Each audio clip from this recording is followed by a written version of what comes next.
A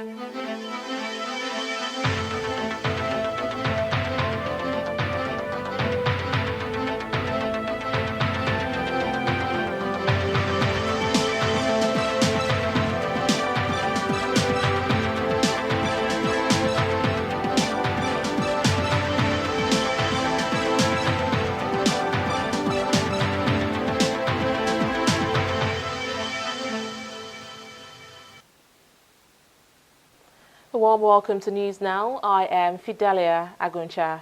New guidelines for the accreditation of journalists at the National Assembly has been condemned by the Nigerian Guild of Editors and the Nigerian Union of Journalists. The management of the Legislative Chamber had released a lengthy guideline for correspondents and media organizations covering the National Assembly. Part of its requirements is that a media organization will submit a copy of its income tax return for the last 2 years and must also have at least 2 years of experience covering activities at the National Assembly, just to mention a few. Now, many media houses have condemned this development, describing it as an attempt to cage the media in the Ninth Assembly. TV360's Tunji Oye in this report spoke to the leadership of the National Assembly Press Corps on the matter. Take a listen. If the guidelines put forward by the National Assembly management is to be effected, millions of Nigerians will not know what their elected representatives are doing in this building. The guidelines are believed to be too stringent for media houses. For example, only TV stations that cover the entire Nigeria will be given accreditation, while media houses are required to submit a copy of income tax return for the last 2 years. Online media organizations are also required to have 5,000 viewership per day, and the site must have been in operation for 5 years. These conditions, journalists say, are anti-press freedom. You know, when you look at the guidelines and the way in which it was actually drafted, any thorough professional in the media industry would know outrightly that perhaps there are sinister motives to the introduction of the guidelines. However, I had a meeting not too long ago with the clerk to the National Assembly, and we deliberated on reasons why probably they introduced it. And he told me, and I actually made it known to him, that this is against press freedom. And I also made him to understand that it doesn't in any way conform with international best practice. I'm also the Secretary General of the West African Parliamentary Press Corps, which means I'm the scribe of an international parliamentary body of journalists, parliamentary reporters.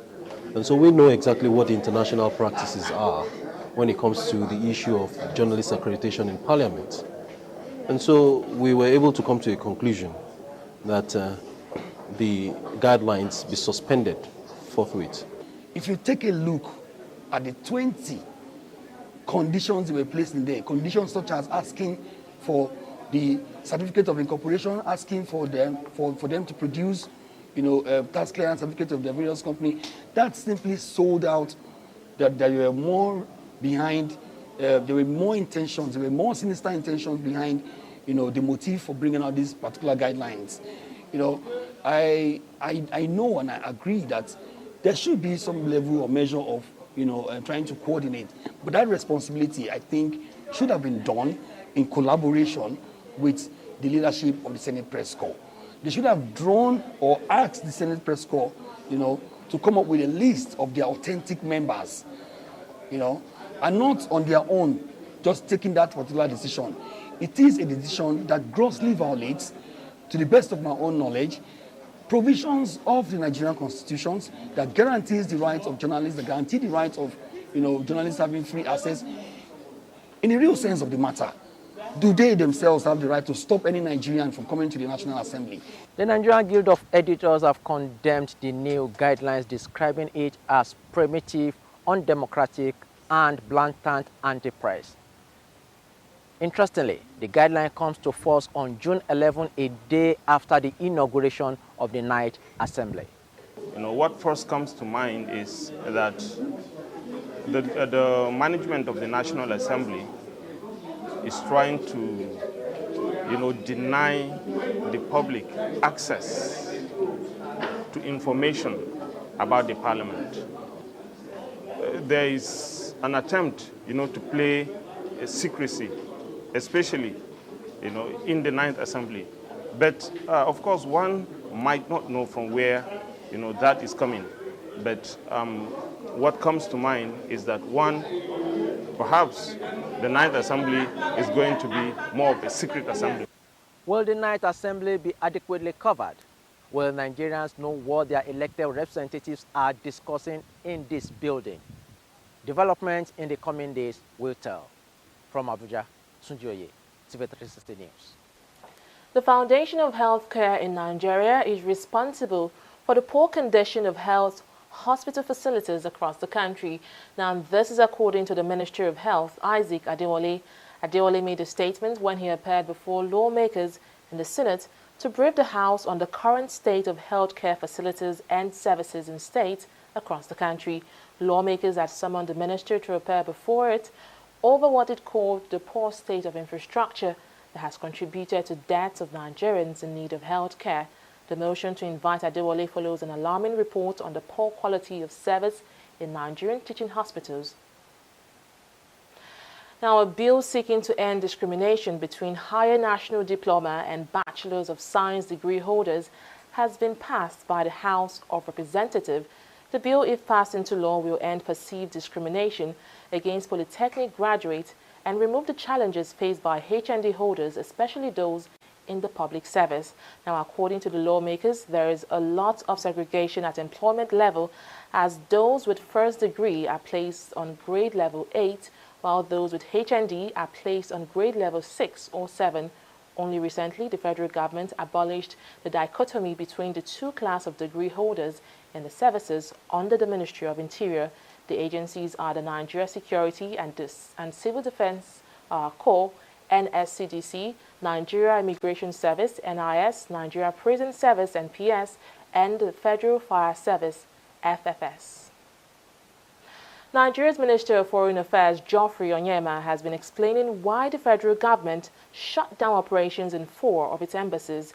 Consular services in Nigerian embassies in Czech Republic, Serbia, and Sri Lanka have been stalled, while the embassy in Ukraine has witnessed a significant downsizing lately.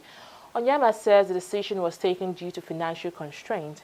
He attributed this development to the poor allocation to the Ministry of Foreign Affairs. All our embassies and all our missions are in grave crisis, each and every single, almost without exception, around the world. This obviously will compromise our capacity to deliver optimally, and really it's just a question of resources. And what we have to really look at is, which I have recommended, is we just have to take a look and say, listen, how much are we ready to spend for our foreign affairs and relations and embassies around the world, and just cut our cloth according to or cut our coat according to our cloth. Onyema also spoke on the state of security in Nigeria. He says the government has decimated the Boko Haram terrorist sect. With regards to security, there was a conscious outreach to all the countries of the world that we felt were relevant to our security and our fight against terrorism. These are our immediate neighbors: Cameroon, Chad, Niger, Benin Republic. And with them, we forged a military alliance able to leverage on a very clear and well-articulated foreign policy direction to mobilize global support in the fight against terrorism, and to have the Boko Haram, seen by the rest of the world as a challenge that the whole world had to unite around. And so Mr. President succeeded extremely well with regards to that. And as he himself always said, it was extremely important to have your neighbors, your immediate neighbors on side, and we achieved that. No fewer than 70 suspected kidnappers have been arrested by the Katsina State Police Command. Parading the suspect at the command headquarters, the State Police Commissioner, Sanusi Buba, said the men were arrested by a joint team of police officers under Operation Pawfadder. A number of arms, including 43 AK-47 rifles, were recovered from the suspect. Pawfadder is a special anti-kidnapping operation recently launched by the Acting Inspector General of Police, Mohammed Adamu, to tackle banditry in northern Nigeria. Residents in Badagry have staged a protest to draw the attention of the state and federal governments to the horrible condition of the Lagos-Badagry Expressway. Bearing placards and banners with various inscriptions, traders and students came out in great number to drive home their demand. Abisola Adebayo tells us more. This is the Lagos-Badagry Expressway, obviously in dire need of a facelift. Officially known as the Trans-West African Coastal Highway, this road connects Lagos, Nigeria with Dakar, Senegal and Benin Republic. But as a result of its deplorable state, businesses along this axis have been forced to shut down and traffic gridlock has become customary on the road. Defying the heavy rainfall, residents and civil rights activists are staging this march to demand swift rehabilitation of the Lagos-Badagry Road. Leading the march is Jo Odumaki, president of the Women Arise Initiative. She says the route has become a death trap for residents and is negatively affecting productivity. Badagry Way, which should serve as a leeway for business to thrive, has become a gateway of pain and anguish. We've seen that we don't have any other choice but tell the government to declare a state of emergency. As we speak, a sort of economic war is going on in Badagry because we see that our market women, our transporters, most of their vehicles have become rickety. And most of our market women cannot even sell a lot of the things that they produce as a result of bad roads. The seaport that was to kickstart about 6 years ago, as we speak, nothing has been done. The group has now given the government an ultimatum to meet its demands. Badagry Road must be fixed, and that's why we are giving 100 days ultimatum for government to do the needful. There is no government that can progress if a quarter of its population is left behind. We have up to 15 million people that reside in this axis of the country. I still remember with nostalgia losing lives of some of our students. We have recorded colossal loss of lives and resources, and that is why all of us have to come in unison to say enough is enough. During his campaign tour in the build-up to the 2019 presidential election, Vice President Yemi Osinbajo reaffirmed the commitment of the Buhari-led administration to fixing the Lagos-Badagry Expressway. This protest by members of the community is seeking to, among other things, ensure the swift fulfillment of that promise. Abisola Adebayo, TV360 Nigeria.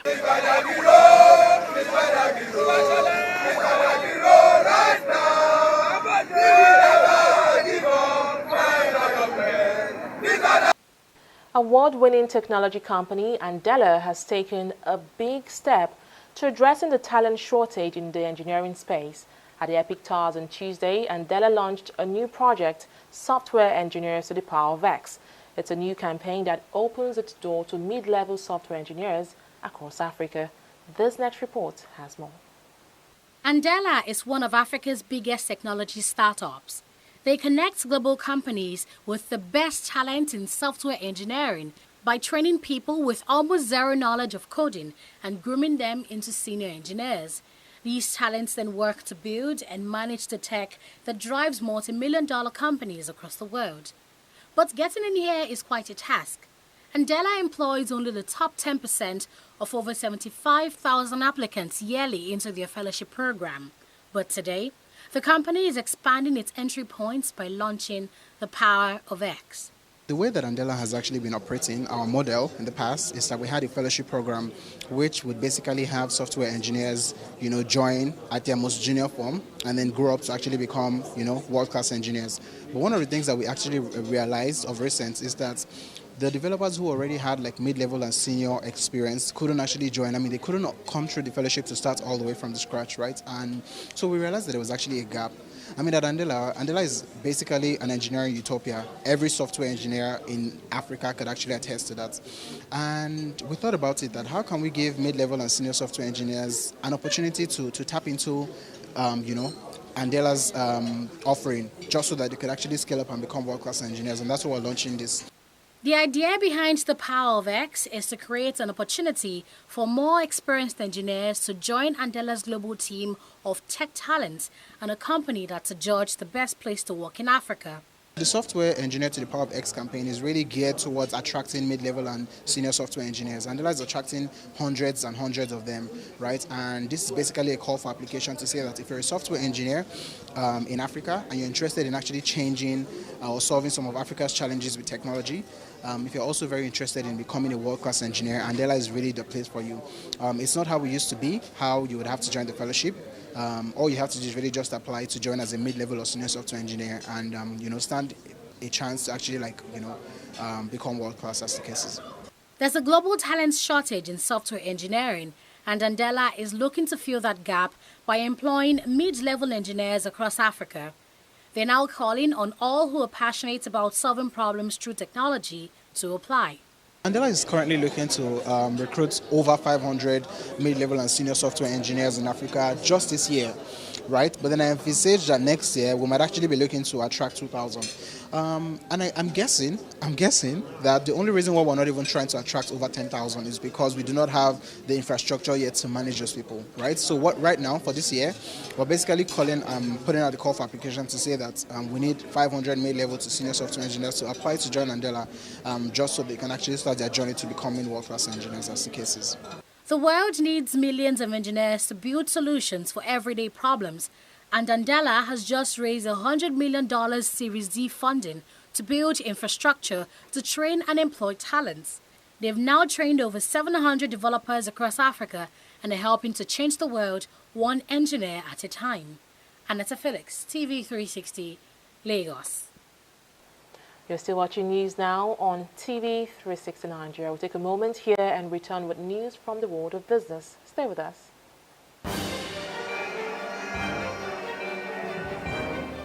House the crash notes recently crashed to the light from protected the problem nothing.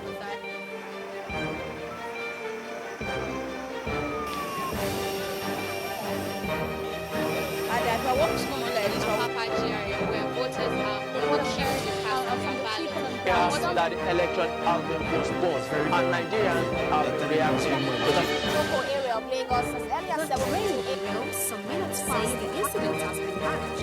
Headquarters this morning. We have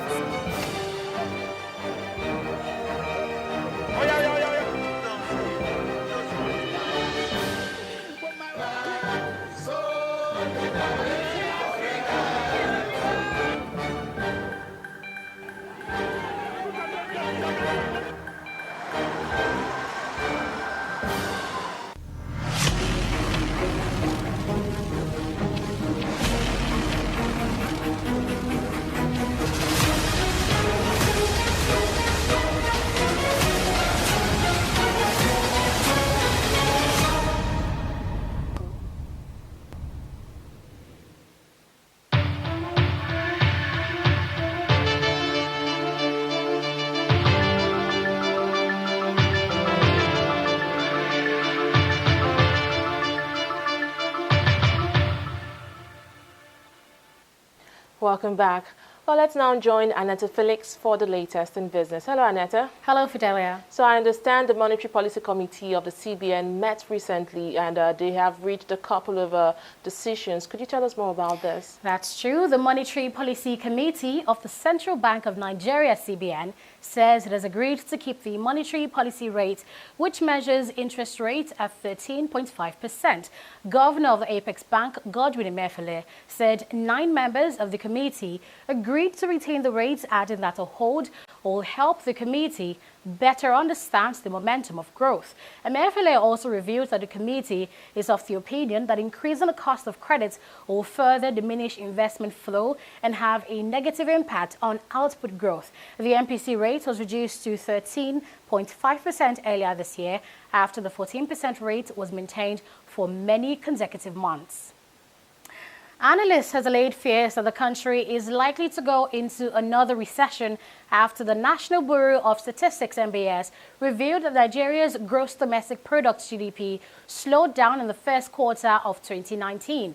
Now, according to the NBS, the slow growth recorded in the first quarter, that's after the GDP grew by 2.01%, representing a decline from the previous quarter in 2018. The managing director of Cowrie Assets Management Limited, Johnson Chukwu, however, revealed how the country can put an end to the recent decline in the GDP growth rate.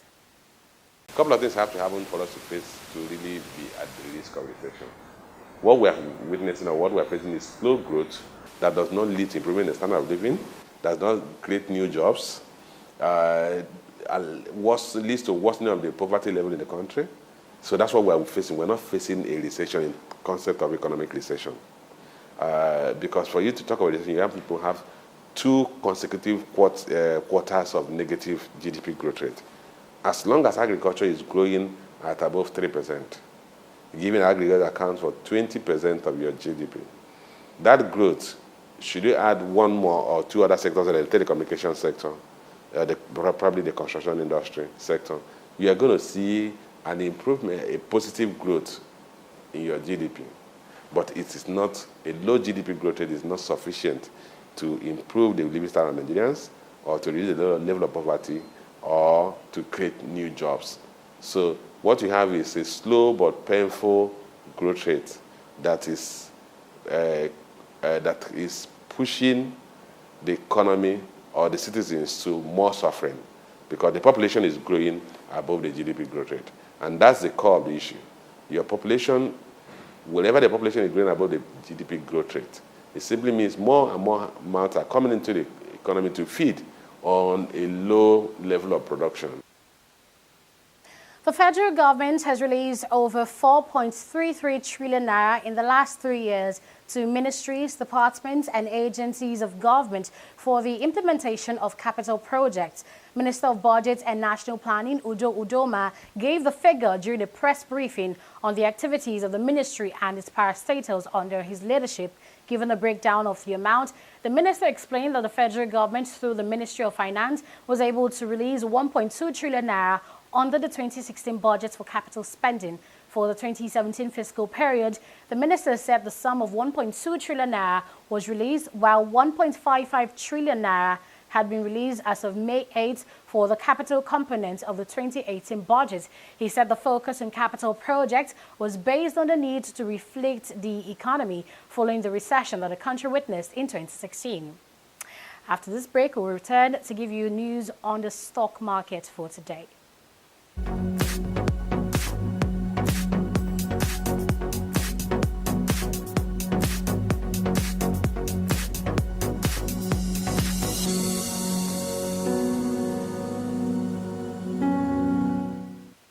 Now, the bulls have pushed the week to a green grand opening with gains of 221 billion naira on Monday.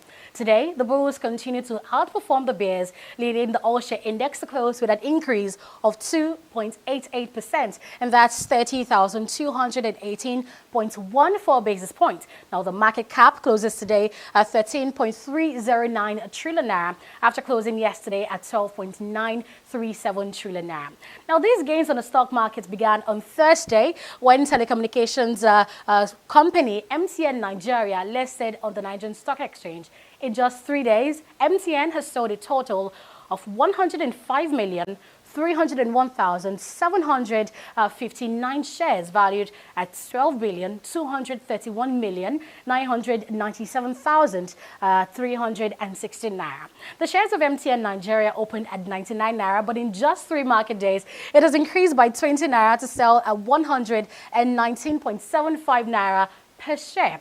And there's a lot more to MTN Nigeria, as the Securities and Exchange Commission, SEC, says they're investigating MTN's listing on the NSE. Now, but the NSE has responded to this, saying they're operating a fair, orderly and transparent market, and that MTN followed due process to list on the exchange. Moving on, Dangote Cement, Forte Oil and Guarantee Trust Bank have topped over 100 other equities on the NSE to make the most gains on the market today. On the other hand, we see that consumer goods sector, led by Unilever Nigeria PLC, is the biggest faller on the Nigerian stock market. It made sold shares, each one worth 31 naira, and of course making declines of minus 3.13%. We see that Custodian Investment PLC from the financial services sector, Glasgow Consumer Nigeria PLC from the health sector, and Nigerian Breweries PLC also from the consumer goods sector have all recorded losses today. Moving on to the foreign scene, trade tensions have eased in the UK, and we can feel that impact on FTSE as it climbs up to 0.25%. The Dow Jones also has made gains. It shifted up to 0.61%. We see that it has snatched back losses that it made on the market on Monday. Sadly, it's a bear's market in Japan, as the Nikkei is down by 0.14%. And that's it from here, Fidelia. Well, thank you, Annette, for that update. It seems the NSE has really gotten a grip of activities right now. We can see that the greens, that is the bulls, are dominating activities on the market after the bears took reign for quite a while. And most people would say MTN is responsible for this. Yeah.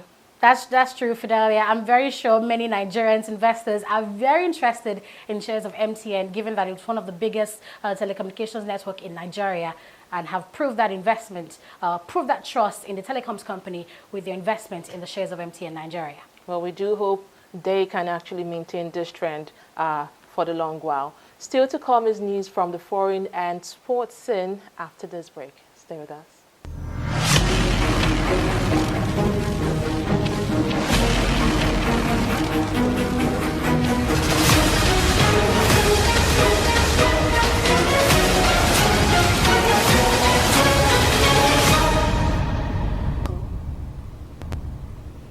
Welcome back. Malawians have gone to polls to elect a new president in what has been described as one of the country's most unpredictable elections. President Peter Mutharika is running for a second term, but he's being challenged by his own vice president, Salos Chilima, and Lazarus Chakwera. The winning candidate needs to get the largest share of votes cast rather than more than 50%. Mutharika won the last election in 2014 with 36.4%.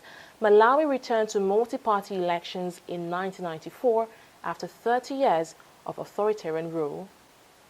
Well, to sport, Arsenal midfielder Henrik Mkhitaryan has confirmed he will not be traveling with the squad to Baku and will miss the Europa League final against Chelsea on May 29.